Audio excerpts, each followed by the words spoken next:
السلام عليكم ورحمة الله وبركاته. إن الحمد لله نحمده ونستعينه ونستغفره ونعوذ بالله من شرور أنفسنا ومن سيئات أعمالنا. من يهده الله فلا مضل له ومن يضلله فلا هادي له، وأشهد أن لا إله إلا الله وحده لا شريك له، وأشهد أن محمدا صلى الله عليه وسلم عبده ورسوله. يا أيها الذين آمنوا اتقوا الله حق تقاته ولا تموتن إلا وأنتم مسلمون. يا أيها الناس اتقوا ربكم الذي خلقكم من نفس واحدة وخلق منها زوجها وبث منهما رجالا كثيرا ونساء، واتقوا الله الذي تساءلون به والأرحام إن الله كان عليكم رقيبا. يا أيها الذين آمنوا اتقوا الله وقولوا قولا سديدا يصلح لكم أعمالكم ويغفر لكم ذنوبكم، ومن يطع الله ورسوله فقد فاز فوزا عظيما.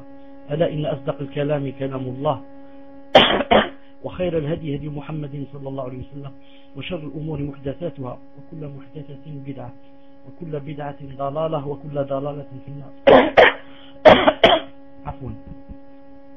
فحياكم الله وبياكم مرة أخرى ومرحبا بكم، وما زلنا مع كتاب الصلاة، وبالضبط صفة صلاة النبي صلى الله عليه وسلم للشيخ محمد ناصر الدين الألباني. وقبل هذا لا أنسى avant cela, je n'oublierai pas de dire que nous sommes, Inch'Allah Ta'ala, mercredi 26 Muharram 1428 dans le calendrier musulman, et le 14 février 2007 dans le calendrier chrétien.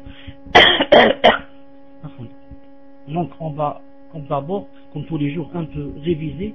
Ensuite, Inch'Allah Ta'ala, voir le nouveau d'aujourd'hui, bi'idhnillah azza wa jalla. Et comme c'est dans la salat, bien sûr, c'est très important.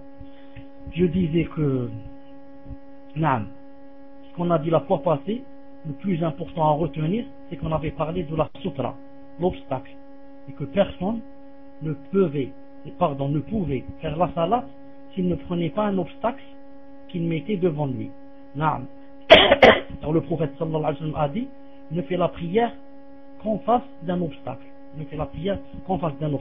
Bien sûr, sauf si la personne ne trouve pas.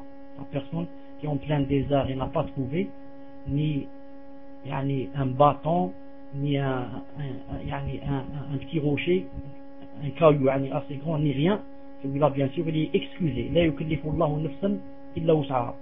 Mais quiconque trouve un obstacle, il doit mettre un obstacle. Comme a dit le prophète sallallahu alayhi wa sallam, la tusalli illa ila sitra. Je fais la prière qu'en face d'un obstacle. Al-muhim. Des règles de l'obstacle, que l'obstacle là doit être au moins d'un demi-mètre de hauteur, 47 cm et quelques, presque un demi-mètre de hauteur. Et ce n'est pas obligé qu'il soit large. L'essentiel c'est quoi? C'est la hauteur. Maintenant, même s'il est mince, s'il n'est pas large, ça ne fait rien, car le prophète sallallahu alayhi wa sallam des fois plantait une lance dans le sol et la prenait comme obstacle. Donc il n'y a pas de problème si elle n'est pas large. L'essentiel c'est qu'elle soit assez haute. Cheikh Al-Albani rahimahullah a dit, au moins si on ne trouve pas, on prend quelque chose au moins qui a un empan ou bien deux empans, shibr ou shibran, au moins. Autre chose,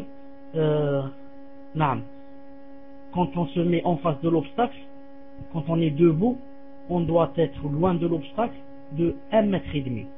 1,5 mètre loin de l'obstacle quand on est debout. Et quand on se prosterne, on ne doit pas coller sa tête avec l'obstacle, mais on doit laisser entre nous et l'obstacle pour que un mouton puisse passer.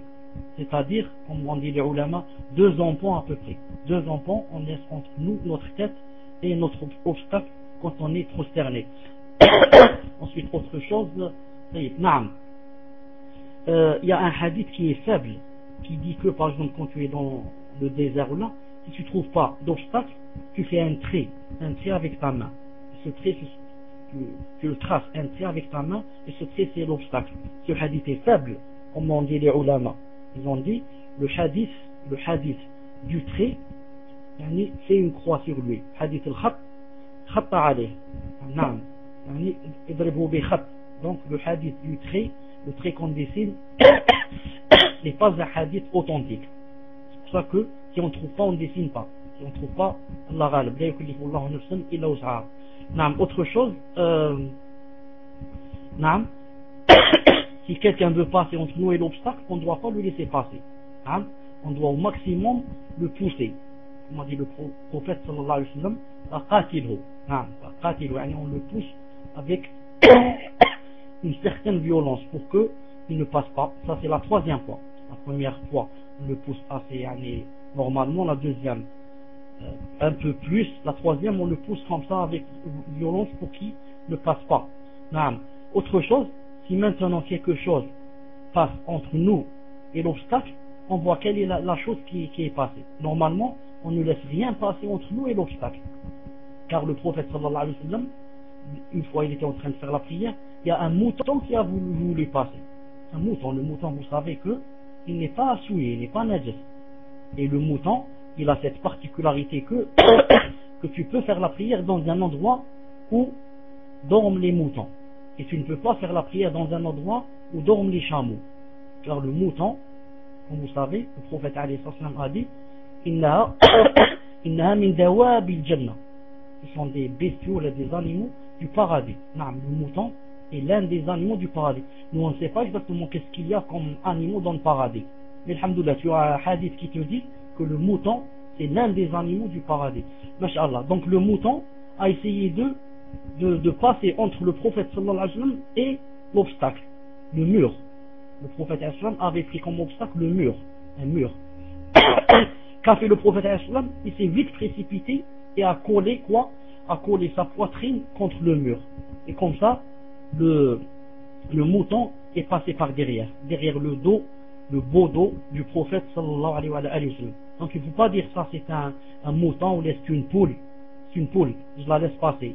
Ou là c'est une vache, on ne laisse rien passer entre nous et la sutra. C'est pour ça que donc on va essayer premièrement de ne laisser rien passer entre nous et l'obstacle. Maintenant, si une chose est passée, on va voir quelle est cette chose. Si c'est une femme, ça veut dire pubère. Ce n'est pas une fille, c'est une femme. Là, c'est des pubères.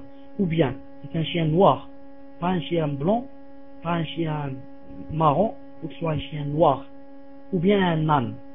Si c'est une de ces trois choses, une femme pubère, un chien noir ou un âne, notre salat a été annulée. On doit refaire la salat de nouveau. On dit Allahu Akbar et on recommence. Si c'est autre chose à part ces trois, et c'est toi qui l'as laissé passer, il te prend la moitié de ta salat. Comme dans le hadith sahih de Abdullah ibn Mas'ud, radiyallahu ta'ala anhu, que beaucoup de gens ne connaissent pas. C'est un hadith authentique ou bien bon, Hassan. Je l'ai lu, ça fait 10 ou 15 ans, j'ai oublié maintenant, il n'est pas devant moi pour me rappeler s'il est authentique ou s'il est bon. Et dans les deux cas, on se base sur ce hadith où il a dit que si tu laissais passer quelque chose entre toi et l'obstacle, elle te prenait la moitié de ta salat. Donc pour ceux qui croient que on peut laisser passer un enfant ou là, ils se trompent. Si tu laisses passer un enfant entre toi et ton obstacle, tu le laisses. C'est pas que tu étais distrait ou là il est passé. Toi tu l'as laissé passer. Tu le vois passer, tu le laisses. Il te prend la moitié de ta salat. Autre chose dans l'obstacle, c'est que il faut faire la différence entre par exemple la femme. On a dit que la femme, si elle passait, elle t'annulait la salat.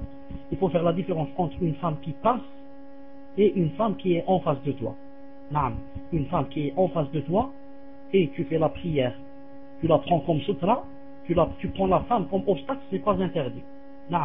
Mais c'est interdit ce qu'elle passe. Il y a une différence entre passer et être là en face de toi assise ou là en train de dormir. C'est pour ça que le prophète sallallahu alayhi wa sallam mettait des fois mettait un lit comme obstacle et il faisait la prière face au lit. Et sur le lit, il y avait qui? Il y avait Aïcha radiyallahu ta'ala anha, notre mère radiyallahu ta'ala anha, notre belle-mère, Sharifa, Tahira, la pure. Elle était sur le lit et il la prenait comme obstacle. Pourquoi on dit cela?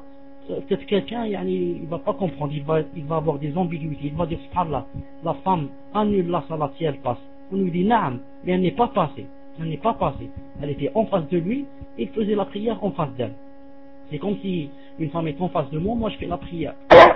Tant qu'elle ne passe pas, elle ne coupe pas. Pourquoi? Elle est en face de moi, elle est là, elle est stagnée. Naam. C'est ce que je voulais dire, ce qu'on avait dit aussi sur l'obstacle. Je ne sais pas si on avait dit autre chose sur l'obstacle, que j'ai oublié, je ne sais pas. De toute façon, s'il y a quelque chose que j'ai oublié, ou là une question, je la poserai, Inch'Allah Ta'ala, quand je donne la parole aux questions. Maintenant, التكبير, le fait de dire Allahu Akbar. ثم كان صلى الله عليه وسلم يستفتح الصلاة بقوله الله أكبر. نعم. ثم كان صلى الله عليه وسلم يستفتح الصلاة بقوله الله أكبر. Ensuite, le prophète sallallahu alayhi wa sallam commençait la prière en disant Allahu est le plus grand, Allahu Akbar. Remarquez ici, on ne peut commencer la salat qu'en disant Allahu Akbar. On ne peut pas dire quelque chose qui ressemble à cette phrase. Par exemple, Allahu A'zam, Allahu Ajal, Allahu Amjad. On ne peut pas dire. Il faut qu'on dise Allahu Akbar. Et on sort de la salat en disant Assalamu alaykum. Si tu dis toute autre chose qui n'est pas Assalamu alaykum, tu ne peux pas sortir de la salat. Si tu dis par exemple Allahu Akbar, ou là tu veux dire Allahumma salli ala Rasulillah. Tout ça, ce n'est pas la salat. La salat, c'est quelque chose qui commence par Allahu Akbar, qui se termine par Assalamu alaykum.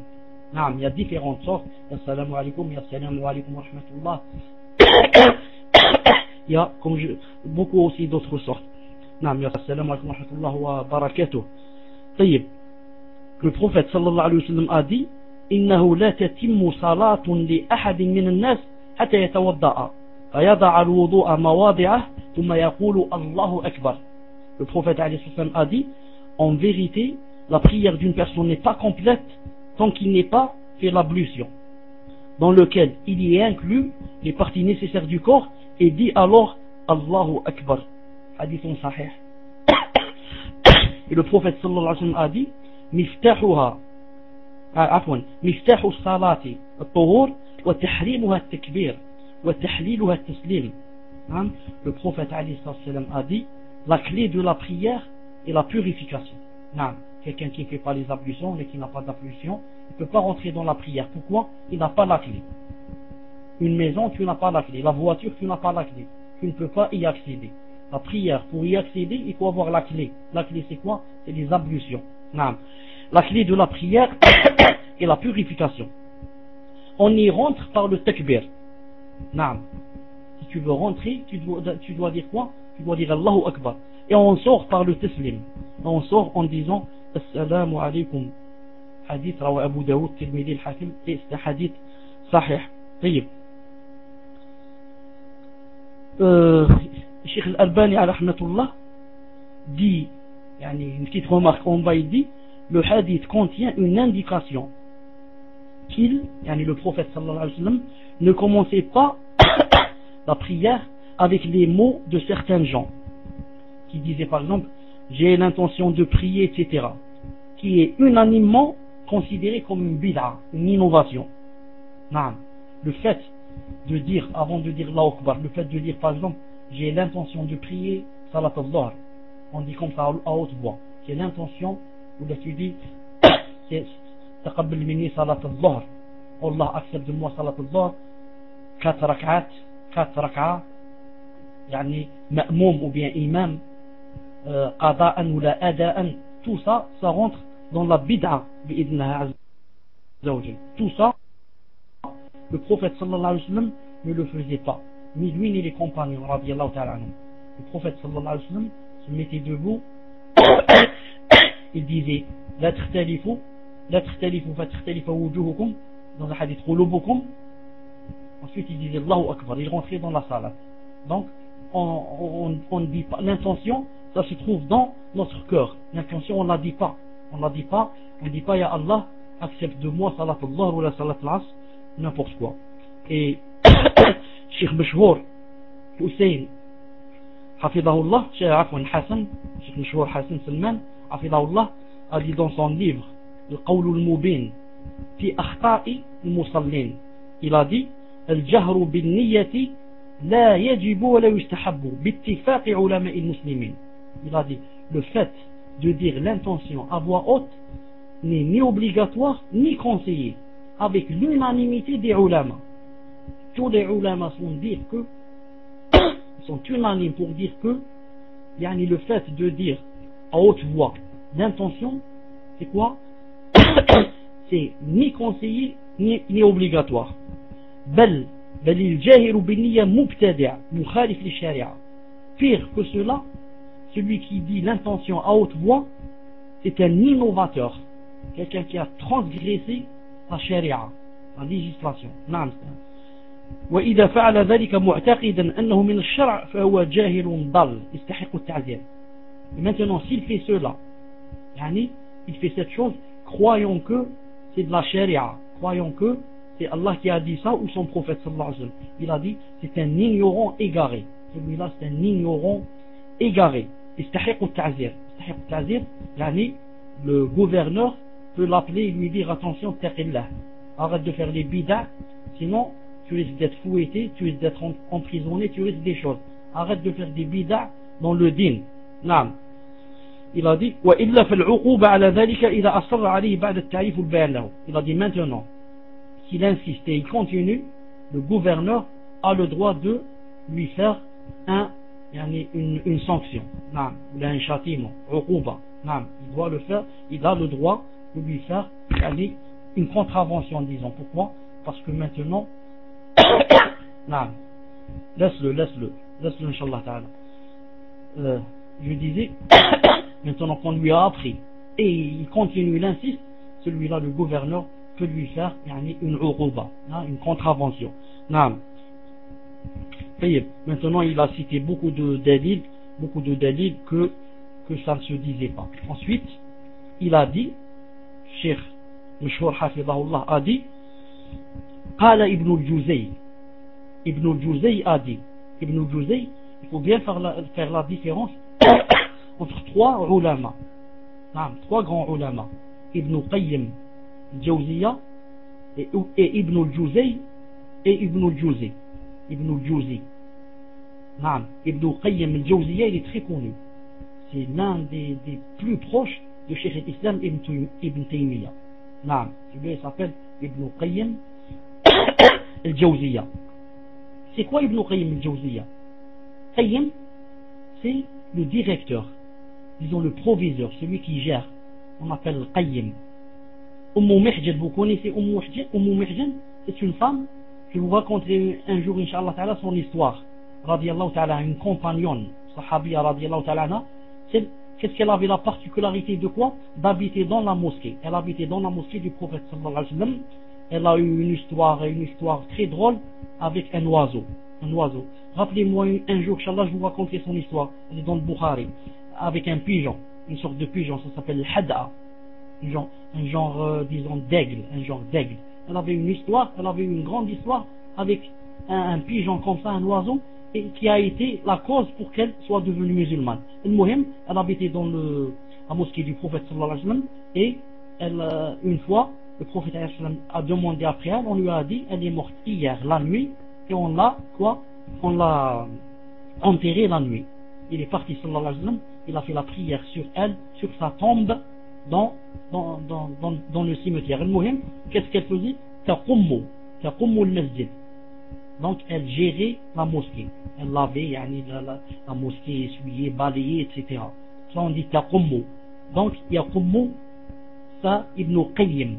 Qayyim, ça veut dire celui qui gère. Donc Ibn Qayyim, Jawziyya, avait un père qui était directeur. C'était le Qayyim. Le Qayyim, il était directeur de quoi? De Jawziyya. Jawziyya, c'est une école. Une école qui s'appelait Jawziyya.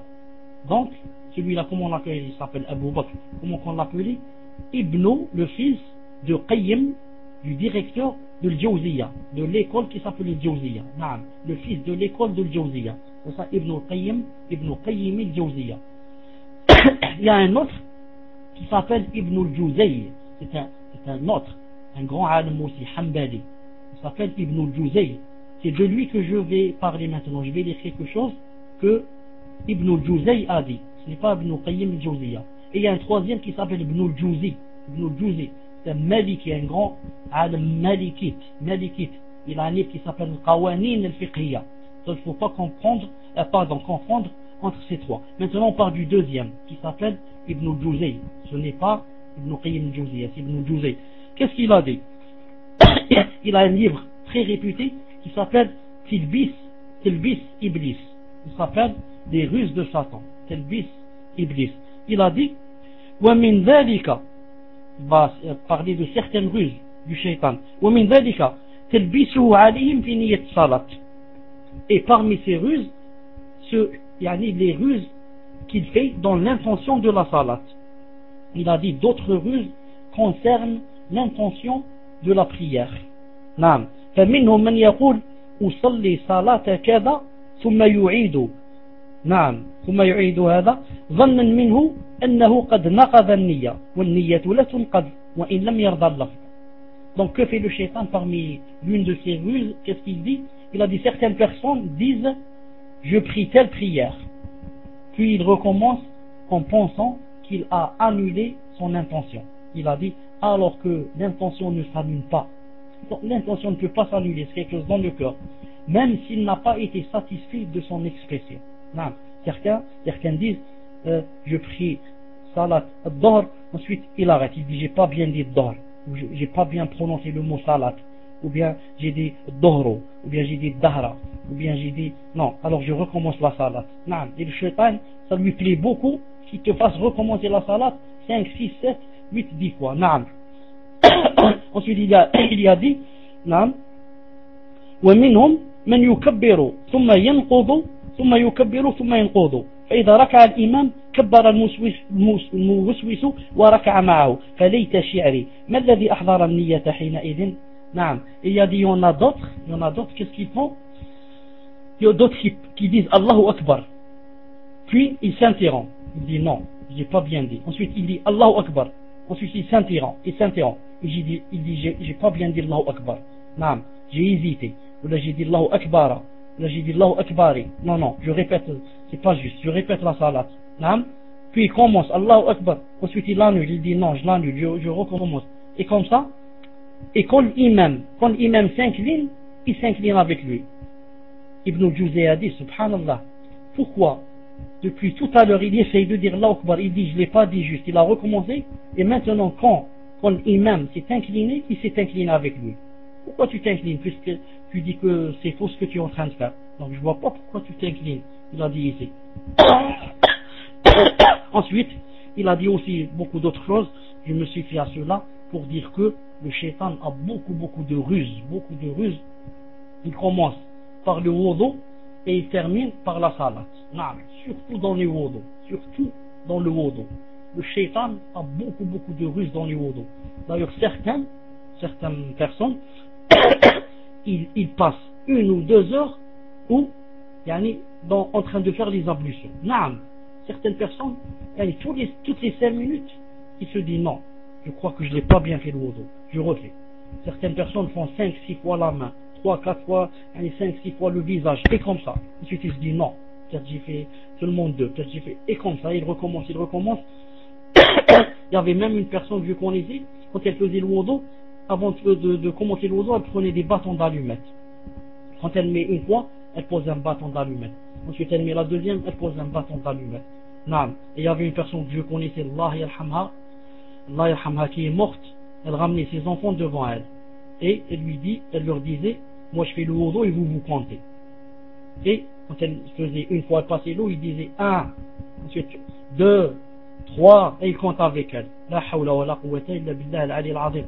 Allah yarhamha, elle était très sincère, masha'Allah, pratiquait beaucoup, mais regardez ce que le shaitan a fait d'elle. Naam, le wuswas, ça s'appelle le wuswas. Le prophète sallallahu alayhi wa sallam a dit, quiconque fait plus de 3 fois dans le wudu, faqad asa'a wa zalama. Subhanallah al-azim, quiconque fait plus de 3 fois, faqad asa'a, il a fait quelque chose de mal, wa zalama. Subhanallah al-azim, et il a été injuste. Donc, dans le wudu, en faisant le wudu, tu peux être injuste et tu peux avoir des péchés. Naam. Tu sais pas que quand tu fais une seule fois ça suffit. Tu sais pas que le wudu une seule fois, l'obligatoire c'est seulement une fois. Donc, maintenant tu as des doutes. Combien j'ai fait? 3, 2, 4, 5, je ne sais pas. Classe. Ta main est mouillée, ça veut dire que tu as fait au moins une fois. Et donc, au moins une fois suffit. Suffit-toi une fois, ma'alish. Une fois, c'est mieux que 4 fois. Une fois, tu as fait l'obligatoire. 4 fois, tu as fait l'interdit. Sauf quand tu fais une seule fois. Alhamdoulilah, tu as fait l'obligatoire. Allah Ta'ala est ravi de toi. Tu as fait ce qu'il fallait faire. Et quand tu fais 4 ou 5 fois, tu as fait l'interdit. Tu es rentré dans les péchés. La hawla wa la quwwata illa billah al-ali al-azim. Donc le prophète sallallahu alayhi wa sallam commençait par Allahu Akbar. Naam, Allahu Akbar. وكان يقول عفوا وكان يرفع صوته بالتكبير حتى يسمع من خلفه وكان يرفع صوته بالتكبير حتى يسمع من خلفه رواه أحمد والحاكم وصححه ووافقه الذهبي وسكت عليه Cheikh Nasruddin alayhi rahmatullah. Donc, qu'est-ce qu'il faisait des fois? Il levait la voix, pour le takbir, de sorte que ceux qui sont derrière lui puissent l'entendre. Donc maintenant, moi quand je vais rentrer dans la prière, je dois dire Allahu Akbar. Maintenant je regarde, est-ce qu'il y a des gens derrière moi? Je vais les guider ou là je suis seul? S'il y a des gens derrière moi, je suis obligé de lever la voix. Pourquoi? Pour qu'ils entendent que j'ai dit Allahu Akbar, pour qu'ils disent Allahu Akbar. S'ils ne m'entendent pas, je vais dire Allahu Akbar en moi-même. Donc ils ne vont pas rentrer dans la salat. Donc je vais lever la voix. Ce n'est pas parce que c'est une sunna de lever la voix, mais à cause de faire entendre les gens qui sont derrière moi. Mais si je suis seul, je ne lève pas la voix. Je me le dis à moi-même, c'est tout. Je me fais entendre moi, je dis comme ça, Allahu Akbar. C'est tout. Je me fais entendre moi comme ça, Allahu Akbar. Ça me suffit. L'essentiel, ce n'est pas de lever la voix. L'essentiel, c'est de dire Allahu Akbar. Est-ce que tu l'as dit ou tu l'as pas dit? Et bien sûr, quand je dis dire, ça veut dire ce n'est pas dire Allahu Akbar avec le cœur. Dire avec la langue et bouger les lèvres et te faire entendre. Te faire entendre que tu as dit Allahu Akbar. Certains ont un grand ouswes dans le Allahu Akbar. Naam. Avant de commencer, avant de dire Allahu Akbar, comme a dit Cheikh Ibn al-Qayyim, rahmatullah, pas le deuxième, non, pas le premier, l'adepte de Cheikh al-Islam, rahmatullah, Ibn al-Qayyim al-Jawziyya. Qu'est-ce qu'il a dit? Il a dit certains, avant de dire Allahu Akbar, ils se mettent comme ça debout, ensuite ils commencent à faire des mouvements, subhanallah. C'est comme s'il allait faire un combat karaté, il commence à faire des mouvements avec ses mains, des mouvements avec son cou, il commence à tourner son cou, de haut en bas, de droite à gauche, il se prépare pour dire tout ça, il se prépare pour dire Allahu Akbar. Attention, il regarde à droite, à gauche, attention, je vais dire Allahu Akbar. Et il commence à dire Allahu Akbar. Et des fois, il dit et il répète. Il dit non, c'est pas comme ça. Attends, je répète. Allahu Akbar. Et il crie comme ça, c'est comme si c'était djihad ou je ne sais pas quoi. Allahu Akbar. Tout ça, c'est de la bid'a. Tout ça, c'est de la bid'a. Pourquoi? Parce que le shaitan ne le laisse pas faire, ne le laisse pas dire Allahu Akbar normalement. Alors, Miskin, il est dans le djihad. Miskin, avant, pour dire Allahu Akbar, Miskin, il va suer. Il va prendre le mouchoir et essuyer la sueur qui coule du front pour dire Allahu Akbar. Peut-être vous allez dire, je suis en train d'exagérer. Mais vous ne voyez pas ce que je vois. Je suis imam, je sais ce qui se passe dans la mosquée, je vois des choses. Exactement l'endroit où tu vas faire la prosternation. ولما دخل الكعبة ما خلف بصره موضع سجوده حتى خرج منها صلى الله عليه وسلم. Hadith sahih. Et lorsque le prophète sallallahu alayhi wa sallam, une fois il est rentré dans la Kaaba, vous savez que le prophète sallallahu alayhi wa sallam a fait une fois la prière à l'intérieur de la Kaaba. Quand il a fait la prière à l'intérieur de la Kaaba, sa vue sallallahu alayhi wa sallam, sa vue ne s'est pas éloignée de l'endroit de la prosternation jusqu'à ce que il a terminé la salat.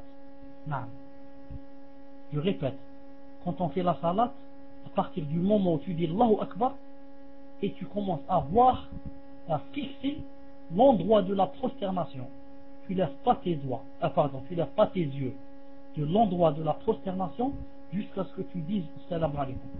Surtout quand tu lèves la tête, tu dis Sami Allah liman hamida. Faut pas regarder en face ni regarder en haut. regarder toujours vers l'endroit où on se prosterne, jusqu'à ce que tu dises salam alaikum. Il n'y a qu'une seule exception où tu ne dois pas regarder l'endroit de la prosternation. C'est quand? C'est lorsque tu fais le tashahhud, lorsque tu dis tahiyyatullah, zakiyatullah, tayyibatulillah. Tu dois regarder ton doigt en train de bouger, ton doigt et non pas l'endroit de la prosternation. Sinon, tu ne dois jamais lever tes yeux de l'endroit de la prosternation. وكان يقول صلى الله عليه وسلم لا ينبغي أن يكون في البيت شيء يشغل المصلي. Le prophète alayhi salam disait, il ne convient pas qu'il y ait dans la maison une chose qui dérange la personne qui prie. Subhanallah. Non. On veut faire la prière, ce n'est pas on va la faire dans la chambre avec la télévision allumée. Ou là, la télévision, il y a le match de football qui joue, et moi je fais la prière. Non, je ne sais plus maintenant ce que je vais dire. Est-ce que je vais dire Allahu Akbar, ou là je vais dire il a tiré, ou là il a raté le penalty, ou là il a frappé de la tête, ou là je ne sais plus ce que je vais dire. Non, tu dois éloigner toute chose qui va te déranger. On ne fait pas la prière avec avec quelque chose qui est en train d'être préparé, qui est sur le feu. On ne sait pas, on va dire Allahu Akbar, ensuite je vais dire est-ce qu'elle a boue, elle est bouillée, elle n'a pas, est-ce que le feu est fort, il est faible, est-ce que ça s'est renversé, est-ce que ceci, est-ce que cela, ça s'est brûlé, ça s'est pas brûlé. C'est pas comme ça qu'on fait la prière. On doit d'abord se vider, se libérer pour se donner à fond à Allah subhanahu wa ta'ala, à la salat. Non. Toute chose qui va nous déranger, on va prendre les précautions et les mesures pour l'éloigner avant de rentrer dans la salat. Non. Et le prophète sallallahu alayhi wa sallam كان ينهى عن رفع البصر إلى السماء رواه البخاري وأبو داود. Le prophète sallallahu alayhi wa sallam interdisait de lever les yeux vers le ciel. Non. Il interdisait de lever les yeux vers le ciel. ويؤكد في النهي حتى قال لا ينتهين أقوام يرفعون أبصارهم إلى السماء في الصلاة أو لا ترجعوا إليهم وفي رواية أو لا تخطفن أبصارهم رواه مسلم البخاري. سبحان الله العظيم. C'est grave. نعم. Et il a insisté sur l'interdiction de lever les yeux dans la salat, au point où il a dit que les gens arrêtent de lever les yeux vers le ciel et vers le haut dans la prière, ou bien leur vue ne leur reviendra plus. Il est possible que quelqu'un lève les yeux dans la prière et qu'il devienne aveugle dans la prière. Tellement c'est grave ici, c'est interdit. Non. Le prophète sallallahu alayhi wa sallam nous a averti. Il a dit attention, je vous dis ne levez pas les yeux vers le ciel quand vous faites la prière. Et moi je sais que beaucoup de gens lèvent les yeux quand ils disent Sami Allah liman hamidah. Naam. Certains gens, quand ils disent il est incliné, il va se lever pour dire Sami Allah liman hamidah. Alors il profite pour regarder en haut. Il y a certains gens qui lèvent les yeux vraiment vers le haut. Ils disent Sami Allah liman hamidah. C'est comme si il voulait parler avec Allah, Allah qui est vers le haut, dans le ciel. Il lève les yeux vers le ciel lui dit Sami Allah liman hamidah, il regarde en haut. Le prophète sallallahu alayhi wa sallam a dit si jamais tu fais comme ça et tu deviens aveugle, c'est ta faute. Moi je t'ai montré qu'il ne fallait pas faire comme ça. Je t'ai montré que dans la prière, il fallait regarder seulement à l'endroit de la prosternation. Et dans un autre hadith, il a dit فإذا صليتم فلا تلتفتوا فإن الله ينصب وجهه لوجه عبده في صلاته ما لم يلتفت. Hadith رواه الترمذي الحاكم est sahih. Et le prophète sallallahu alayhi wa sallam a dit dans un autre hadith ainsi quand vous priez ne regardez pas ici et là. Quand on prie, on ne regarde pas à droite, à gauche, en haut, en bas. On regarde seulement en face, vers l'endroit où on doit se prosterner. Il faut avoir de l'humilité. خشوع قد أفلح المؤمنون الذين هم في صلاتهم خاشعون. Regardez Allah Ta'ala qu'est-ce qu'il a dit dans le Coran. قد أفلح المؤمنون, ont gagné ou là ont triomphé ou là qui? Les croyants. C'est qui les croyants? Il va les montrer. الذين هم في صلاتهم خاشعون. Ceux qui sont humiliés dans la salat. Humiliés. Quelqu'un qui est humilié, il est là Il est en train de fixer l'endroit de la prosternation, c'est tout. Il ne regarde pas à droite, à gauche. Celui qui regarde à droite, à gauche, et il regarde la montre, il n'est pas humilié dans la salat. Donc Allah Ta'ala a dit, a gagné, a triomphé. Il n'a pas dit celui qui fait la prière. Il a dit celui qui est humilié dans la salat. Celui qui est humilié dans la prière. Allah Ta'ala ne veut pas que tu fasses la prière avec un corps et ton cœur n'est pas là. Allah Ta'ala n'a pas besoin de ton corps. Il n'a pas besoin de ton corps, de tes bras, de ta tête, de tes yeux. Tu fais 1m70 ou 1m80, tu pèses 100 kg. Il n'a pas besoin de toi. Il a besoin de ton cœur qui est humilié, qui se sent petit devant Allah, faible, en train de dire Subhanallah al-Azim, Subhanallah bihamdi, et kada, et les doigts, les invocations. C'est ce que veut Allah Ta'ala de toi. Il veut que tu sois avec ton cœur surtout, et pas ton corps. Donc, il a dit, ainsi quand vous priez, ne regardez pas ici et là. Ne vois pas à droite, ne vois pas à gauche, ne vois pas ta montre, ne vois pas en face de toi qu'est-ce qu'il y a à la télé, ne vois pas. Non. Reste, Inch'Allah Ta'ala, humilié. Pourquoi? Car Allah Ta'ala le sublime, a son visage en face du visage de son serviteur. Dans la prière, tant que le serviteur ne regarde pas dans une autre direction. Tirmidhi al-Hakim, hadithun sahih. À partir du moment où tu dis Allahu Akbar, tu as cette faveur, Masha'Allah alik, qu'Allah Ta'ala a mis ton visage en face de ton visage. Et Allah Ta'ala laisse son visage en face de ton visage comme ça, près de toi, à condition que tu ne regardes pas dans une autre direction. Dès que tu te retournes un peu à droite, tu vois à droite, tu vois à gauche, Allah Ta'ala ne te donne plus cette faveur. Il ne met plus son visage en face de ton visage. Quand tu fais la salat, n'oublie pas que le visage d'Allah est en face de ton visage. N'oublie pas cela, peut-être que ça t'aidera à être pudique envers Allah et avoir honte d'Allah et dire, subhanallah, son visage est en face de mon visage. Comment vais-je la faire vite et comment vais-je voir à droite et à gauche alors que Allah subhanahu wa ta'ala a mis son visage en face de mon visage. Bien sûr, ceux qui ne sont pas salafis, ils vont dire comment ça, comment Allah Ta'ala il va mettre son visage, ensuite Allah Ta'ala s'il met son visage en face de mon visage, ça veut dire qu'il n'est pas sur le trône. On va dire, et toi depuis quand tu dis que Allah est sur le trône? Toi tu n'es pas un salafi, tu dis Allah est partout, il n'est pas sur le trône. Maintenant il est sur le trône. Masha'Allah, il est sur le trône, alhamdulillah. Allah subhanahu wa ta'ala t'a ouvert ton cœur, tu dis qu'il est au-dessus du trône, comme dit Al-Sunnah ou Jama'a. Mais pour être un vrai salafi, tu dois croire et attester que Allah Ta'ala n'est pas comme nous. Il ne nous ressemble pas, on ne lui ressemble pas en tout, en son essence, en ses noms, en ses gestes, en ses actes, en ses attributs. Il ne nous ressemble pas.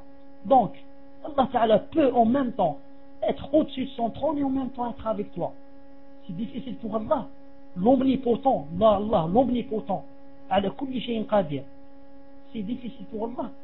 Certains gens qui ont un cœur faible et beaucoup d'ignorance croient que Allah Ta'ala c'est comme nous, astaghfirullah, mais seulement quelque chose de grand, astaghfirullah, comme un géant, quelqu'un qui fait 500 mètres de hauteur là, comme ça qu'il imagine là ou là je ne sais pas, astaghfirullah. Il dit c'est impossible, il est en même temps sur le trône, en même temps avec nous. Et comment en même temps son visage est avec moi, et avec X, et avec Y, et avec combien qu'il a de visage? Pourquoi ils disent tout cela? Parce que leurs cœurs sont malades. Ils ont imaginé Allah comme nous. Ça, moi je peux pas être en même temps ici au Koweït et mon visage il est avec toi, je ne sais pas où, à Paris ou à Marseille, je peux pas. Mais qui est-ce qui t'a dit d'imaginer Allah comme moi? Qui t'a dit qu'Allah est comme moi pour que tu fasses cette ressemblance et que tu dises à la fin c'est impossible? La hawla wa la quwwata illa billah al-ali al-ali. Tu sais pas que je te donne un exemple très simple. Tu sais pas que maintenant, avec la caméra, moi je suis ici au Koweït et mon visage il est avec toi à Paris, à Marseille, tu sais pas ça? Tu allumes la webcam, je suis en face de toi, alors que je suis pas en face de toi, je suis au Koweït. Mais mon visage est en face de toi, tu m'entends, c'est comme si j'étais collé à toi. Subhanallah, c'est avec la caméra, c'est devenu un rien. Tu dis à quelqu'un à la caméra, il rit, tu dis ça c'est dépassé. Alors, qu'en est-il d'Allah subhanahu wa ta'ala? Non, Allah Ta'ala peut joindre entre des choses impossibles. N'est-il pas le premier et le dernier? Est-ce que quelqu'un de nous peut joindre entre le premier et le dernier? Quelqu'un peut joindre en même temps être le batin ou le zahir? La même chose, Allah Ta'ala peut joindre entre des choses qui sont incompatibles pour nous, qui sont des contraires pour nous. Il peut être au-dessus du trône et avec toi. Naam, c'est très facile pour Allah. Très facile. Bon, ça c'était la aqida. Je reviens au fiqh. Je disais que tant que tu ne vois pas à gauche ou que tu ne vois pas à droite, tant que tu as l'humilité, masha'Allah, Allah subhanahu wa ta'ala est avec toi dans la salat. Je disais, surtout pourquoi? Surtout pour salat al-fard, l'obligatoire. Salat al-nafila, c'est plus ou moins. La nafila, on peut faire beaucoup de choses dans la nafila. J'ai cité ce qu'on peut faire, et je vous citerai, quand j'arriverai aussi à la nafila, je citerai bi'idna ta'ala qu'est-ce qu'on peut faire dans la nafila. Naam. Au point où Cheikh Ibn Uthaymin a dit que même dans la nafila, on peut même écrire. Cheikh Ibn Uthaymin, il a dit dans la nafila, tu peux même tirer un stylo. Tu fais sortir un stylo de ta poche et tu notes quelque chose et tu la rends. Et tu es toujours dans la prière. Non, quelque chose de très important. Tu as peur d'oublier, tu la notes très vite et tu rends le stylo à sa place. Ça c'est la nafila. La nafila, beaucoup de choses sont permises dans la nafila. Et le prophète sallallahu alayhi wa sallam il a dit نعم هذا خلاص on l'a dit. Il a dit وقال أيضا عن الالتفات اختلاس يختلسه الشيطان من صلاة العبد رواه البخاري وأبو داود. Le fait de regarder ici et là, le fait de regarder à droite et à gauche, c'est quoi ça? D'où ça vient? Le prophète sallallahu alayhi wa sallam a dit c'est un moyen de dépossession par lequel le diable vous vole une partie de la salat. Subhanallah al-azim. Le shaitan voudrait que tu ne fasses pas du tout la prière. Non, il voudrait, s'il pouvait. Maintenant il ne peut pas. Toi tu fais la prière, masha'Allah. Alors maintenant il veut par exemple, s'il peut, tu la fasses pas à l'heure. Non, tu fais la prière du Dhuhr, fais-la la nuit. Et la prière du Asr, fais-la la nuit après l'Isha. Et l'Isha dort, tu es fatigué. Tu viens du travail, tu es fatigué. Laisse l'Isha, tu la fais le matin. Et salat subh, dors, masha'Allah, dors. Fais-la à 10h du matin, salat subh. Il veut qu'on fasse cela. Parce qu'il sait que si on fait des salats comme cela, non seulement elles ne sont pas acceptées, mais encore on a des péchés. On a de grands péchés. فَوَيْلٌ لِلْمُصَلِّينَ الَّذِينَ هُمْ عَنْ صَلَاتِهِمْ سَاهُونَ. فَوَيْلٌ لِلْمُصَلِّينَ. Il y a un adab, un châtiment grand. Pour qui? Pour ceux qui font la prière. Pour le musallin, c'est pas ceux qui font pas la prière. Ceux qui font pas la prière, c'est pas la peine de parler d'eux. Mais Allah Ta'ala a dit, il y a un grand adab, un grand châtiment pour ceux qui font la prière. Ya Allah, qui ceux-là, ceux qui font la prière? Il a dit, alladhina hum an salatihim sahun. Ceux qui sont distraits dans leur prière. C'est-à-dire, il fait salat al-dhuhr la nuit. Il fait salat al-asr la nuit. Il fait salat al-isha le matin. Il fait salat al-subh vers 10h du matin. Et comme ça. Ceux-là, il y a un châtiment qui les attend en enfer. Alors, entre parenthèses, qu'en est-il pour celui qui ne fait pas du tout la prière? Si quelqu'un meurt, il ne fait pas du tout la prière, il n'a aucune chance demain devant Allah d'être épargné. Aucune. Très très grave pour lui. Car je viens de dire que, c'est pas moi qui viens de dire, c'est Allah qui a dit. Car si celui qui fait la prière, il ne la fait pas à l'heure, il y a un grand châtiment qui l'attend. Alors qu'en est-il pour celui qui ne fait pas la prière, Allah subhanahu wa ta'ala al-afiya, et qu'est-ce qu'on dit? On dit alhamdulillah alladhi hadana li hada. On dit toujours alhamdulillah. Remercie beaucoup Allah Ta'ala qui t'a guidé à faire la prière. Tu fais la prière. Allah Ta'ala a dit wa inna hada kabiratun illa ala al-khashi'in. Allah Ta'ala a dit dans le Coran, la prière c'est quelque chose de difficile et de grand, sauf pour quelqu'un qui a l'humilité, il a le khushu'. Quand tu n'as pas le khushu', c'est très difficile de faire la prière. Là, tu sens que c'est une montagne. C'est une montagne, comment je vais faire la prière? Surtout si tu joins les prières. Je vais faire maintenant Dhuhr, Asr, Maghrib, c'est très difficile. Mais si Allah Ta'ala a fait descendre la lumière dans ton cœur, et la sérénité, la quiétude, il a raffermi ton cœur, alors là, la prière va te paraître la chose la plus merveilleuse au monde. C'est un délice. tu manges, tu es en train de manger les plus beaux fruits du monde. Naam, quand tu fais la prière, le prophète Hassan disait, Ju'ilat qurratu ayni fi salat. Il a dit, c'est délicieux, je ne sais pas comment on appelle, la meilleure chose au monde qu'on peut mettre entre ses yeux, il a dit, c'est la salat. Allah Ta'ala a mis la salat entre mes yeux comme la merveilleuse, la plus merveilleuse chose. Naam, la salat. Remercie beaucoup Allah Ta'ala qu'il t'a aidé, que tu es du genre, que tu fais la salat à l'heure. Naam, à chaque fois que tu entends le mot adhan, et tu fais la salat après l'adhan, un quart d'heure, une demi-heure, ça ne fait rien. Quand tu termines, dis Alhamdulillah, Ya Allah, tu m'as aidé et j'ai fait la prière à l'heure. C'est pour ça que chaque jour, le soir, avant de dormir, c'est un petit bilan. Les gens font beaucoup de bilans. Attention, aujourd'hui, combien j'ai dépensé, combien j'ai à la banque, 500 euros, 600, 700, et ceci, cela, 800, 900, Alhamdulillah, je vais être millionnaire, milliardaire. Et toi, ne fais pas ces calculs. Toi, dis, aujourd'hui, combien de prières ai-je fait à l'heure? Ah, j'ai fait des 5 prières à l'heure. C'est que Allah Ta'ala m'a aimé. Allah Ta'ala m'a aidé. Allah Ta'ala m'a voulu du bien. Allah Ta'ala me veut du bien. Ya Allah, je te remercie beaucoup. Ya Allah, ajoute-moi de cette faveur. Ya Allah. Et comme ça, tu remercies Allah Ta'ala qui t'a aidé. Tu as fait des 5 prières à l'heure. Alors, si tu as ajouté des nawafil, si tu as ajouté des ratiba, ça veut dire que khlas. Et alhamdulillah. Si tu meurs comme ça, masha'Allah alik. Masha'Allah alik. Mais si tu fais les calculs et tu trouves qu'il y a une salat ou les 2 salats qui n'ont pas été faites à l'heure, quand je dis pas à l'heure, ça veut dire que l'autre salat est rentrée. Ça veut dire que tu n'as pas fait salat al-asr jusqu'à ce que tu aies entendu le adhan du maghrib. Ou là tu n'as pas fait le maghrib jusqu'à ce que tu aies entendu l'isha. Ou là tu n'as pas fait l'isha jusqu'à salat subh. Ou pardon, salat subh c'est beaucoup. Jusqu'à la moitié de la nuit. Ça veut dire quoi? Ça veut dire que tu dois faire le grand repentir et pleurer beaucoup et faire sortir une somme d'argent fi sabilillah, ou bien jeûner quelques jours fi sabilillah et demander à Allah subhanahu wa ta'ala qu'il te pardonne d'avoir fait ce grand péché. Naam, quand on a la foi faible, ça va te paraître tu n'as rien fait. Naam, c'est comme les gens qui ont la foi faible, ils font de grands péchés. Et comme disaient les salafs, pour eux, c'est comme s'ils avaient chassé une mouche qui s'était posée sur leur nez. C'est difficile pour toi de chasser une mouche qui s'est posée sur ton nez. Tu fais seulement comme ça avec ta main, elle part. Pour eux, c'est comme ça la salade. C'est pas quelque chose de grave. Qu'est-ce que j'ai fait moi? J'ai tué quelqu'un? J'ai bu de l'alcool? Qu'est-ce que j'ai fait? J'ai passé de bord, je pleurais de bord la nuit.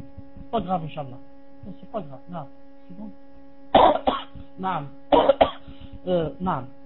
Et plus tu as de la foi, d'ailleurs ça c'est un mizan, c'est un signe, c'est un balance pour peser quoi? Pour peser ta foi. Si elle est bonne, masha'Allah, ancrée dans le cœur, ou elle est faible. Qu'est-ce que tu dois voir? Regarde, quand tu fais le péché, naam, plus ta foi est masha'Allah ancrée dans le cœur, plus, même si c'est un petit péché, tu sens que c'est un grand péché.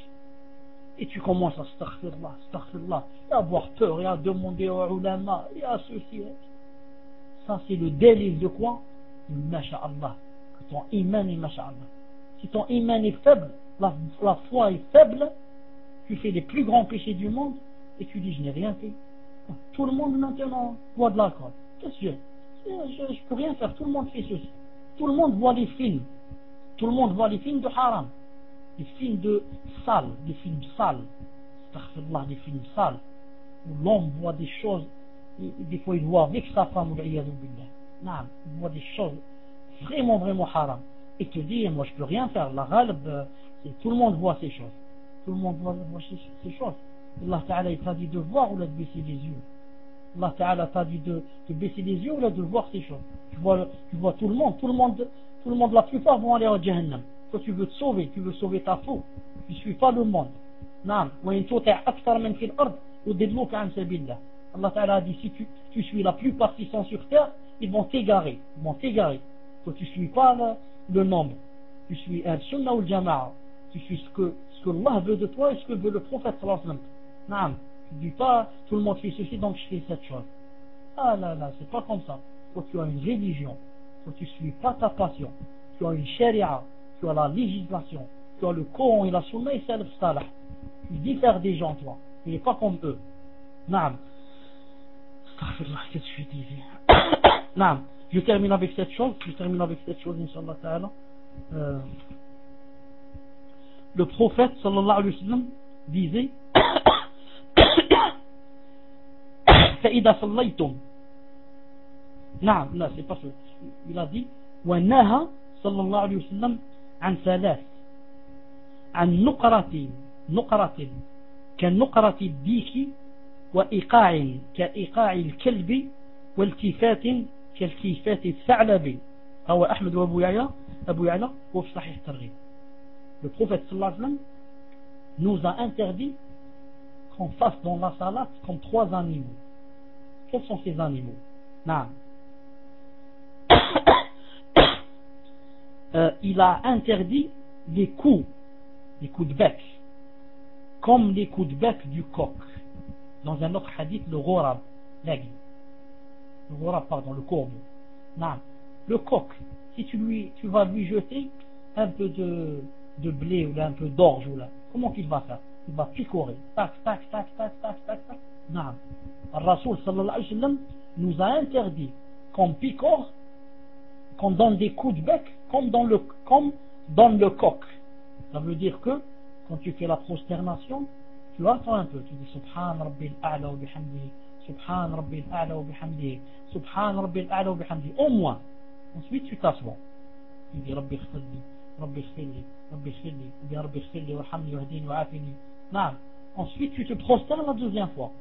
C'est pas tu joins ça à ça. Il y a pas de tu ne fais pas de pause. Allahu Akbar, Allahu Akbar, Allahu Akbar, Allahu Akbar, Sami'a Allahu liman hamida, Allahu Akbar, Allahu Akbar, Allahu Akbar. Ça ce n'est pas une salat. Ça, au lieu d'avoir les hasanat et les récompenses, tu vas avoir quoi? Tu vas avoir des péchés. Naam. Car le prophète sallallahu alayhi wa sallam a vu quelqu'un faire la salat, comme je viens de dire maintenant, il a dit, celui-là, s'il était mort, il ne serait pas dans le chemin de l'islam.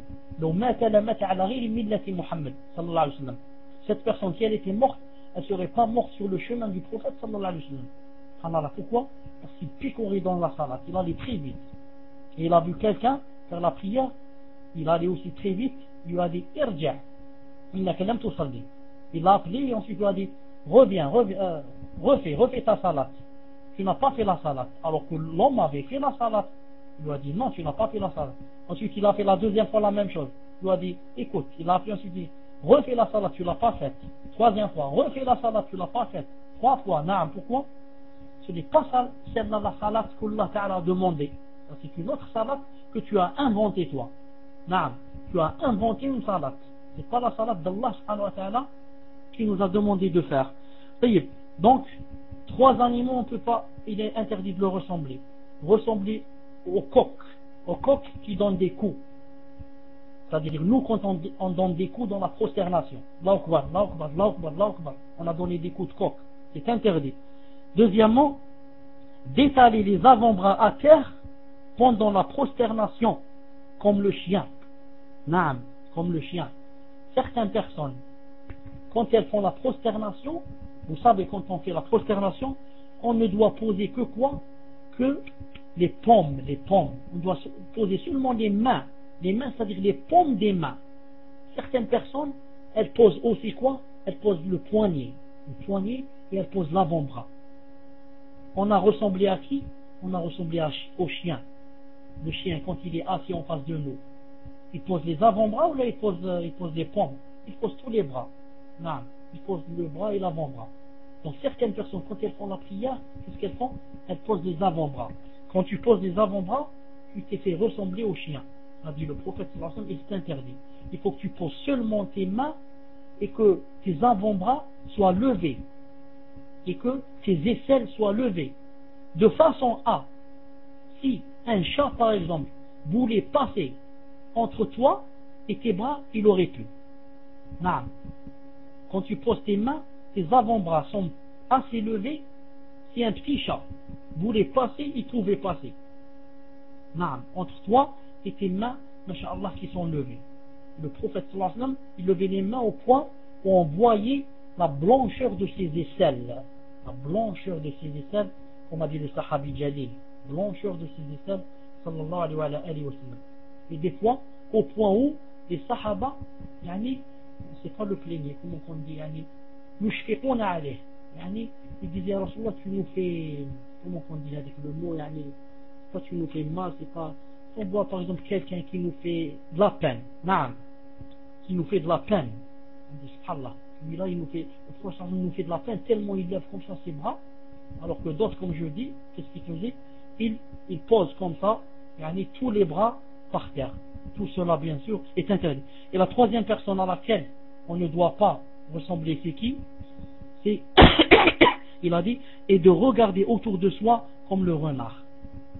C'est le renard qui regarde comme ça, à gauche, à droite. C'est le renard qui regarde comme ça. Donc nous aussi, on ne doit pas regarder comme regarde le renard. C'est interdit dans la salade. De regarder comme regarde le renard. Une seconde. Une seconde. Hein.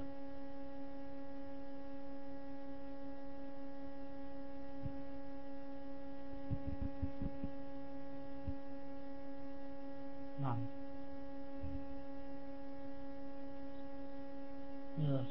Attendez une seconde, j'ai pas terminé. Je suis en train de... Par rapport avec la salle. Non.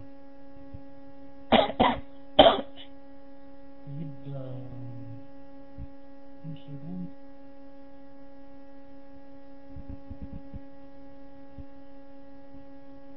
Non. Je disais, il y a trois animaux auxquels on ne devait pas ressembler. Le coq qui picore, et le chien qui étale ses bras, et le renard qui regarde à droite et à gauche. Et le renard qui regarde à droite et à gauche. Et le prophète sallallahu alayhi wa sallam, qu'est-ce qu'il disait? Il disait, Salli salata muwaddi' ka'annaka tarah. فإن لم تكن فإن كنت لا ترى فإنه يراك. Le prophète sallam nous donnait un conseil. Qu'est-ce qu'il disait? Il disait, prie la prière de celui qui dit adieu, comme si tu voyais Allah subhanahu wa ta'ala, et si tu le vois pas, lui sûrement il te voit. Naam, lui sûrement il te voit. Mais certaines personnes n'ont pas bien compris ce hadith. Certaines personnes, quand ils disent par exemple ils font la iqama, l'imam il fait la iqama, bon, quelqu'un fait la iqama, ensuite l'imam qu'est-ce qu'il commence à dire? Par exemple il dit stawu, ensuite il dit salli salata muwaddi', sallu salata muwaddi'. Il croit que ça se prend, il a pris ça de ce hadith, alors ce n'est pas vrai. Le prophète sallallahu alayhi wa sallam n'a jamais dit, après l'iqama et avant de dire Allahu Akbar, il n'a jamais dit aux gens par exemple sallu salata muwaddi', comme disent maintenant certains imams. Mais il a dit ça en apprenant les gens, en leur apprenant comment faire la salat. Il a dit, quand tu fais la salat, fais-la comme quelqu'un qui dit adieu. Mais il n'a pas dit, on doit dire aux gens de la sunna, on leur dit, écoutez, faites la salat, et salat muwaddi'. Non, certains gens donc se trompent, certains imams. Avant de commencer la prière, ils disent sallu salata muwaddi'. D'où tu as ça? Le prophète ne disait pas ça. Il te dit, il y a le hadith qui dit ça. Non, le hadith ne l'a pas dit comme ça, il était en train d'apprendre aux gens. C'était pas pendant l'iqama. Comme ça, ils étaient assis ou là en train de leur apprendre la prière. Il leur a dit, quand vous faites la prière comme quelqu'un qui dit adieu. Ça veut dire, fais-la avec des khushu', etc. Naam. Il reste quelque chose, mais je préfère m'arrêter ici, Inch'Allah ta'ala. Je m'arrête ici, Inch'Allah ta'ala. Je termine parce qu'il reste 2 ou 3 hadiths. Comme ça, la prochaine fois, je commence direct, Inch'Allah ta'ala, un nouveau chapitre. Le prophète sallallahu alayhi wa sallam disait aussi, ما من امرئ تحضره صلاة مكتوبة فيحسن وضوءها وخشوعها وركوعها إلا كانت كفارة لما قبلها من الذنوب ما لم يؤت كبيرة وذلك الدهر كله ما شاء الله. C'est un hadith sahih. Le prophète sallallahu alayhi wa sallam, qu'est-ce qu'il a dit? Il a dit, toute personne qui, lors d'une prière obligatoire, elle fait bien ses ablutions, son humilité khushu' dans la salat, son inclination dans la salat, s'il fait bien, je dis, s'il fait bien les ablutions, il fait prière avec humilité, khushu', et il termine bien son inclination, il a dit sallallahu alayhi wa sallam, cette salat lui sera une rémission de ses péchés. Subhanallah al-azim. Cette salat va être une expiation pour ses péchés, les péchés précédents, tant que tu n'as pas commis de péché capital, et cela est valable pour tout le temps. Subhanallah al-azim. Inna al-hasanat yudhibna as-sayyi'at. Subhanallah al-azim. Quelqu'un avec tentation comme ça, avec tentation, c'est à sauter sur une femme et l'a embrassée. Ensuite il a allé au prophète sallallahu alayhi wa sallam. Regardez la sincérité. Quand il a embrassé la femme, personne ne l'a vu, il pouvait cacher et ne rien dire, mais il a reconnu. Il est allé au prophète sallallahu alayhi wa sallam, hadith il est dans Abu Daoud, Cheikh Al-Albani a dit sahih, il a dit ya Rasulallah, j'ai pas pu me retenir, j'ai embrassé une femme, pas pu me retenir. Le prophète sallallahu alayhi wa sallam lui a dit, est-ce que tu as fait la prière avec nous maintenant? Il a dit na'am. Il a dit le prophète sallallahu alayhi wa sallam, innal hasanat yudhibna wa aqim salat, innal hasanat yudhibna sayyi'at. Le prophète sallallahu alayhi wa sallam lui a dit que pardon, il lui a dit que la prière, quand tu l'as faite maintenant avec nous, elle t'a annulé bi'idhnillah azza wa jalla. Elle t'a annulé les péchés que tu avais fait. Le péché bien sûr ici c'était quoi? C'était par exemple le fait d'embrasser cette femme. Car Allah azza wa jalla a dit dans le Coran wa aqim salat tarafay an-nahar wa zulfan min layli innal hasanat yudhibna sayyi'at dhalika dhikra lil-dhakirin. Qu'est-ce qu'il a dit auparavant? Wa aqim salat tarafay an-nahar wa zulfan min layli. Donc celui-là qui venait d'embrasser cette femme, le fait incha'Allah ta'ala qu'il ait fait la prière ici obligatoire, Allah ta'ala lui a annulé ce péché. Donc bien sûr ça ne veut pas dire que incha'Allah ta'ala quelqu'un va dire donc alhamdoulilah maintenant j'ai une excuse, jamais je vais embrasser, ensuite je vais faire la prière. Ça c'est pour quelqu'un bien sûr qui ne savait pas, quelqu'un tentation, là la prise il n'a pas pu se retenir, Allah ta'ala lui a pardonné à cause d'avoir fait la prière à l'heure avec salat al-jama'a. Non. Mais ce n'est pas pour quelqu'un qui sait et qui va d'avance dire je vais faire le péché et je vais faire la prière ensuite et il va me pardonner. Non, ce n'est pas comme ça. Bi'idhnillah azza wa jalla. Ensuite le prophète sallallahu alayhi wa sallam, je dis pour terminer, il a dit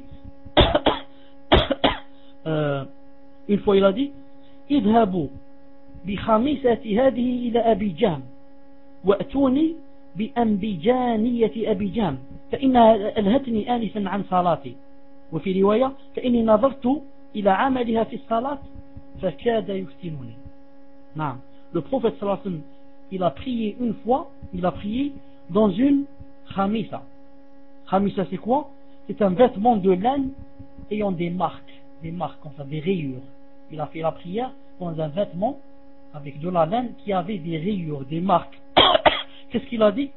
Quand il a terminé sa salat, il a dit prenez cette khamisa, prenez ce vêtement qui m'appartient et allez chez Abu Jahm, un compagnon, allez chez Abu Jahm et rapportez-moi son ambijaniyah, rapportez-moi son vêtement qui n'a pas de marque, rapportez-moi le vêtement de Abu Jahm, ce n'est pas Abu Jahl, car son vêtement n'a pas de marque. Car il a dit le vêtement avec lequel je viens de faire de la prière a des marques, il a détourné mon attention de la prière. Et dans une autre narration, j'ai regardé ces marques lors de la prière et de peu elle m'est troublée. C'est-à-dire que il a été attiré par les marques dans la salat. Il faisait la salat tout en regardant les marques qu'il y avait dans l'habit, les marques et les rayures. Ensuite, il a déclaré je ne veux plus faire la prière sur cet habit. Prenez-le et ramenez-moi l'habit de Abu Jahm. Il a un habit qui n'a pas de marque. Et dans un autre hadith aussi, qu'est-ce qu'il a dit? Il a dit akhirihi anni fa innahu la tazalu tasawiruhu tu'radu li fi salat. Dans un autre hadith, le prophète sallallahu alayhi wa sallam a dit que il avait fait la prière en face en face d'un tissu de Aïcha. Ce tissu avait des images étendues. Non. Il a fait la prière en face du tissu. Quand il a terminé, qu'est-ce qu'il a dit? Éloigne, il a parlé à Aïcha, il lui a dit, éloigne de moi ce tissu. Parce que ces images n'ont pas cessé de me déranger dans ma prière. Non. C'est pour ça que je dis, je l'ai dit tout à l'heure, quand on fait la prière, on ne la fait pas en face de quelque chose qui nous attire. On ne fait pas la prière, par exemple, en face d'un beau cadre. On va tout le temps voir qu'est-ce qu'il y a dans le cadre tout en faisant la prière. Ou là en face de quelque chose vraiment coloré. C'est pour ça que le prophète sallallahu alayhi wa sallam nous a interdit de colorer nos mosquées, etc. Il a dit إذا حليتم مصاحفكم ويقول qu'il a dit زوقتم, si je n'ai pas oublié, مساجدكم قد دمروا عليكم. Non, il a fait un doua contre nous. Non. Il a dit, si vous allez embellir comme ça vos mosquées et leur donner des couleurs, etc., et vous allez embellir le Coran, lui mettre de l'argent tout autour, ou lui mettre de l'or tout autour, Allah Azza wa Jal, il va vous anéantir. Damar, vous allez être anéantis. Pourquoi, Naam? Pourquoi? Parce que la mosquée n'a pas été bâtie, ce n'est pas un musée. C'est un endroit où on va adorer Allah Ta'ala. Plus la mosquée est simple, plus ta prière, Inch'Allah Ta'ala, va contenir du khushu' et de l'humilité. Naam. Quand tu es dans une mosquée simple, tu vas sentir de l'humilité, Wallah. Surtout si la mosquée, quand il y a du zinc, par exemple, au-dessus de ta tête, la mosquée contient de la terre, tu vas sentir de l'humilité. Mais si c'est une mosquée, extra, masha'Allah, toute option, celle-là tu ne vas rien sentir comme khushu'. Tu vas voir à gauche, voir à droite, voir des choses qui brillent, et tu vas oublier ta salat. La même chose le Coran. Le Coran, Allah subhanahu wa ta'ala ne l'a pas descendu pour que le remplir d'or et d'argent. Il l'a descendu pour être appliqué. Allah ta'ala a fait descendre sa parole pour qu'on l'applique. Ce n'est pas comme certains gens, ou certaines personnes, ou certaines personnalités, ou certains riches. Tu rentres chez eux dans leur bureau, tu trouves derrière eux un Coran, masha'Allah, tout couvert d'or. Un Coran qui coûte, je ne sais pas, des milliers d'euros. Alors que il n'applique rien de ce Coran. Allah Ta'ala n'a pas fait descendre le Coran pour le mettre shbah, pour embellir nos maisons. On va embellir, masha'Allah, chez certains gens. Tu rentres dans le salon, masha'Allah, il y a le Coran là, il est posé là, couvert d'argent, masha'Allah, masha'Allah. Mais l'homme lui-même ne porte pas la barbe. Et je ne sais pas si c'est la prière à l'heure. Et la femme ne porte pas le jilbab. Quand elle sort dans la rue, elle sort avec les cheveux découverts. À quoi ça a servi ce Coran? Ce Coran, donc, va être contre toi le jour du jugement dernier. Il va être contre toi. Il va dire, ya Allah, j'existais dans leur maison, mais ils ne m'appliquaient pas.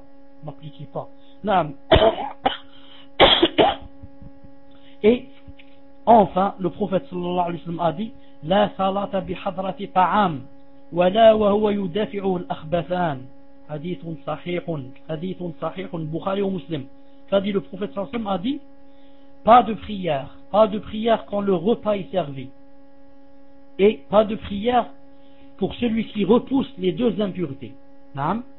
Pas de prière si le repas est servi, et pas de prière pour quelqu'un qui repousse les deux impuretés. Qu'est-ce que ça veut dire cette chose? Ça veut dire que si c'est l'heure du manger et c'est l'heure de la prière, je commence avec le manger. Ensuite, je termine mon manger et je fais la prière. Non. Surtout, si j'ai vraiment faim et que je suis très attiré par ce manger. Je ne peux pas. Je dis bien, c'est pas toi qui choisis. Allah Ta'ala, subhanallah al-azim, quand il te donne la permission, il faut prendre la permission. Maintenant, c'est lui qui t'a dit, il n'y a pas de prière. Je n'accepte pas ta prière si tu laisses le manger et tu vas faire la prière. Et tu sais que tu as très faim. Et Allah Ta'ala dit, je n'accepte pas, il n'y a pas de ça, il n'y a pas de prière, la salat. Pourquoi? Vous savez pourquoi? Parce que l'essentiel dans la prière, c'est pas le corps, c'est le cœur, comme je venais de dire. Allah Ta'ala veut ton cœur dans la prière, veut que tu l'invoques, etc. Maintenant, si tu vas dans cet état vers faire la prière, tu ne vas pas invoquer Allah, tu vas invoquer le manger. Wallah, tu vas invoquer le manger.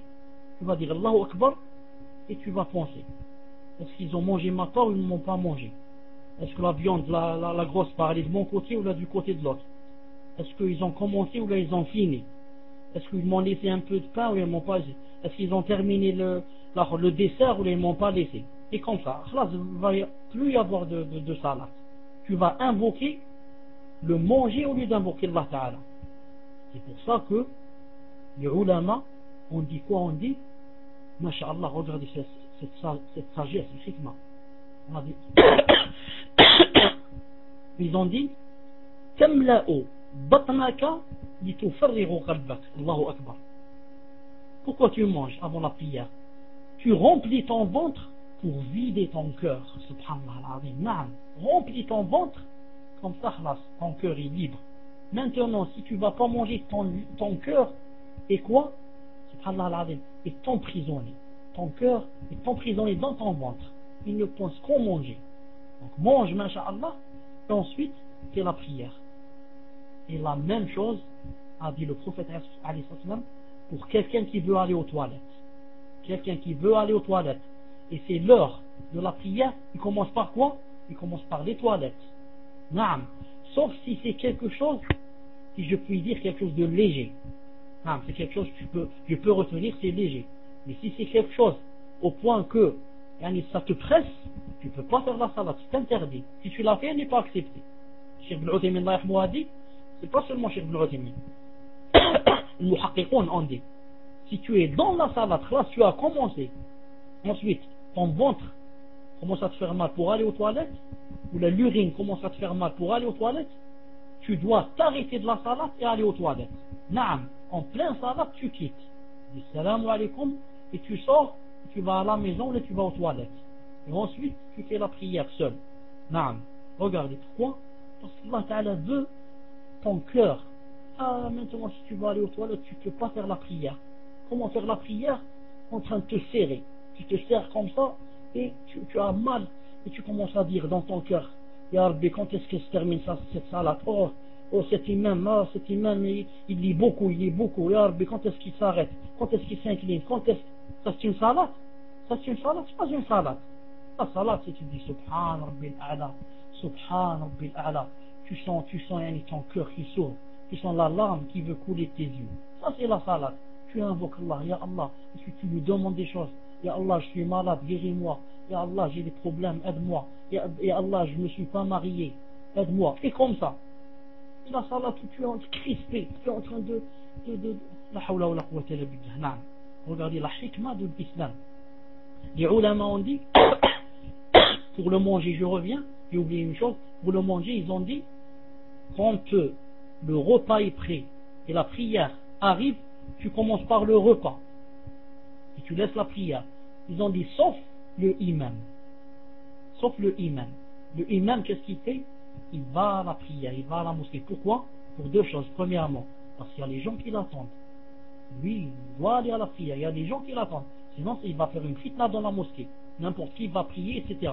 Et deuxièmement, car le prophète sallallahu alayhi wa sallam, comme c'est dans le hadith du Bukhari, ils étaient en train de manger, et le prophète sallallahu alayhi wa sallam, il aimait beaucoup l'épaule, comme vous savez, et il a entendu quoi? Il a entendu l'iqama. Allahu Akbar, Allahu Akbar, qad qamat salat, qad qamat salat. Il a jeté le couteau, sallallahu alayhi wa sallam. Al-Qassikin, il a jeté le couteau, et il est allé faire la prière. Ibn Hajar al-Asqalani a dit, voilà un délit que l'imam est une exception. L'imam doit aller car les gens l'attendent, etc. Et quand il a dit, il a jeté le couteau, voilà un délit que on peut manger avec le couteau et la fourchette et la cuillère. Pour ceux qui disent que on doit manger seulement avec la main, se trompent beaucoup. Si le prophète a mangé avec sa main, ça ne veut pas dire que toi tu es obligé de manger avec ta main, ou là que si tu manges avec la fourchette ou là la cuillère, tu as fait une bid'a, comme disent certains, les tablir, etc. Si tu manges avec la cuillère, c'est une bid'a. Tu manges avec le couteau, c'est une bid'a. Le prophète a seulement mangé avec un couteau. Pourquoi c'est une bid'a? Non. Pourquoi tu montes dans la voiture? Alors le prophète n'est pas monté sur la voiture. Il faut que tu vendes ta Mercedes et que tu achètes un chameau. Demain, Inch'Allah, tu vas vendre ta Mercedes et tu vas acheter un chameau et tu vas aller sur le chameau au travail et sur le chameau tu vas aller à la mosquée. Tu gares le chameau, tu le gares devant la mosquée, tu payes je ne sais pas combien, là-bas tu le laisses, et peut-être même il y a quelqu'un qui veut le laver comme on lave la voiture, tu le payes, et il te garde le chameau, et tu viens ensuite avec le chameau à la maison. Si tu veux appliquer la sunna, entre parenthèses la fausse sunna. J'arrête ici, Inch'Allah Ta'ala, je répondrai à vos questions dans au moins 20 minutes à une demi-heure. Parce qu'entre parenthèses, je n'ai pas encore mangé, parenthèse, ni à midi ni le soir. On se rencontre, Inch'Allah Ta'ala, dans 20 minutes à peu près. سبحانك اللهم وبحمدك أشهد أن لا إله إلا أنت أستغفرك وأتوب إليك السلام عليكم ورحمة الله وبركاته. نعم.